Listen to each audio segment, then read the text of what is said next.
Hello students, my name is Professor Priya Kulkarni.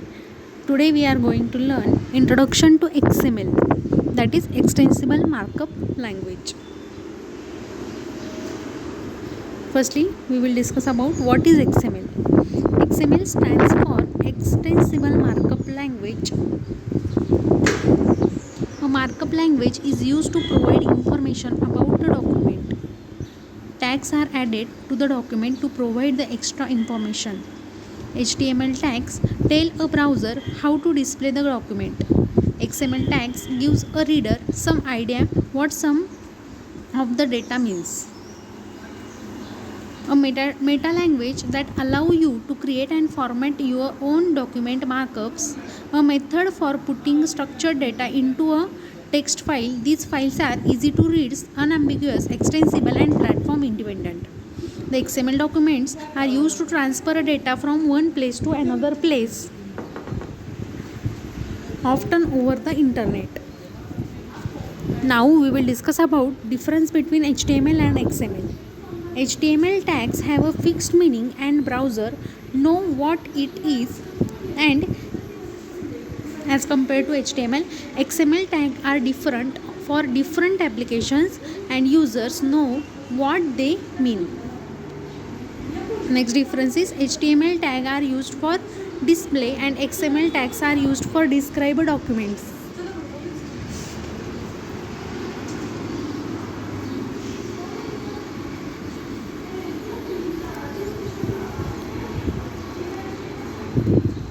Now we will see quick comparison. Firstly, we will discuss about HTML. HTML tags and attributes are predetermined and rigid, and XML allows user to specify what each tag and attribute means. Next difference is content and formatting can be placed together, and in XML, content and format are separate. Formatting is contained in a style sheet. Example of HTML is font is Arial, text, that means the font we can use is Arial type. Next difference is designed to represent the presentation structure of a document, thus more effective for machine-human interaction. HTML is more effective for machine-human interaction, while XML is designed to represent the logical structure of a document, thus more effective for machine interaction. This is a HTML is human and machine interaction, and in XML there is machine interaction. Now we will discuss advantages of XML. First advantage is XML is a text, that means Unicode based, and it takes up less space, can be transmitted efficiently. Next advantage is one XML document can be displayed differently in a different media. The media is HTML, video, CD or DVD. Next, you only have to change the XML document in order to change all the rest. Next advantage is XML document can be modularized, parts can be reused. This is the main advantage. Now we will discuss the example of HTML document. First tag is HTML. Next tag is head. In the head we can give the title. Title is example. Now we will discuss about the body of form. Body of form, there are two tags, H1 and H2. That means header 1, header 2. First is, this is an example of page. H1 tag is close. Now next tag is H2. Some information goes here. H2 tag is close. Body is close and HTML tag is close. This is our HTML document example. Now example of XML document. The format is different. In this format, XML version is 1.0. This is compulsory. And next is address tag. In the address tag we can give 4 tags: name, email, phone and birthday. In first tag, name is Alice Lee. Next name tag is close. Next tag is email, ali@aol.com. Email tag is close. Next phone is a phone number, phone tag is close, and last is a birthday. In the birthday tag there is we can give the birthday date, and birthday tag is also closed.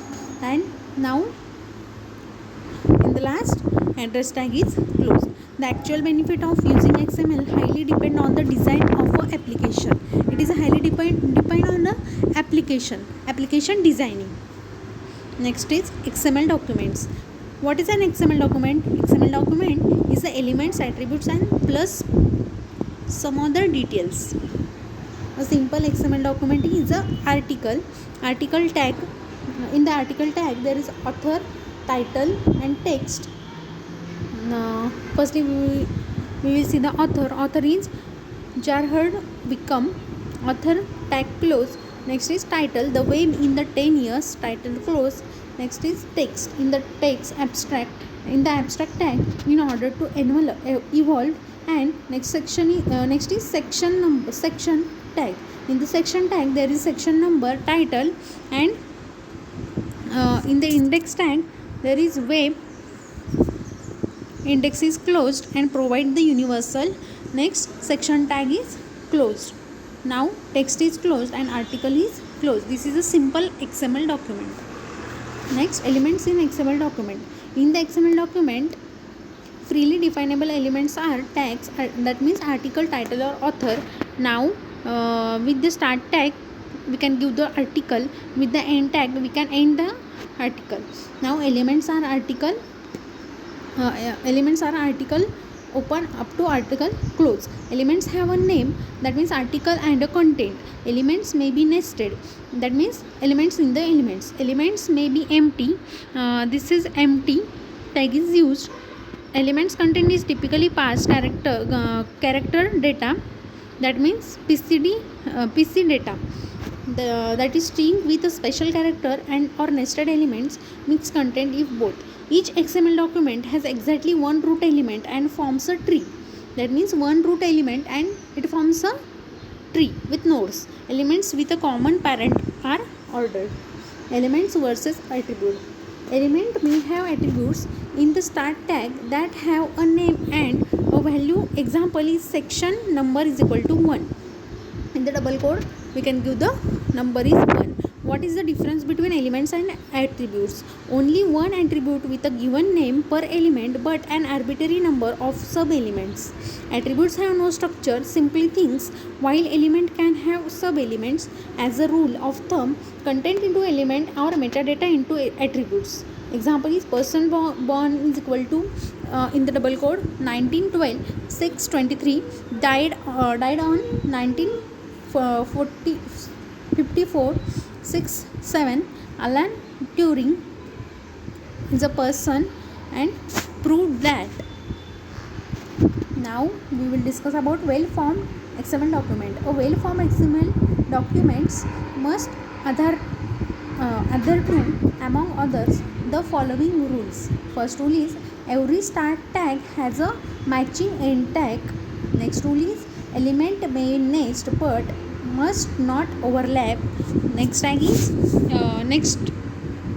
rule is there must be exactly one root element. Next rule is attribute value must be quoted. Next, an element may not have two attributes with the same name. Next, that means no duplicate value or element. Next is comments and processing instructions may not appear inside the tags. And last rule is no unexcept or ampersand sign may occur inside the character data. These are rules for well-formed document. Next topic is document type definition. Sometimes XML is too flexible. Most programs can only process a subset of all possible XML applications. For exchanging data, the format, that is elements, attributes, and their semantics, must be fixed. Now we can discuss about document type definition, that means DTD, for establishing the vocabulary for one XML application in some sense comparable to schemas in a database. A document is valid with respect to DTD if it conforms to the rules specified that DTD. Most XML parser can be configured and validate. Next is displaying the XML document. there are different approaches. First is extensible style language, that means XSL. Next is document style and semantic language, DSSL. Next, cascading style sheets, that means CSS. CSS were originally designed for displaying HTML, but XML browser can also use it.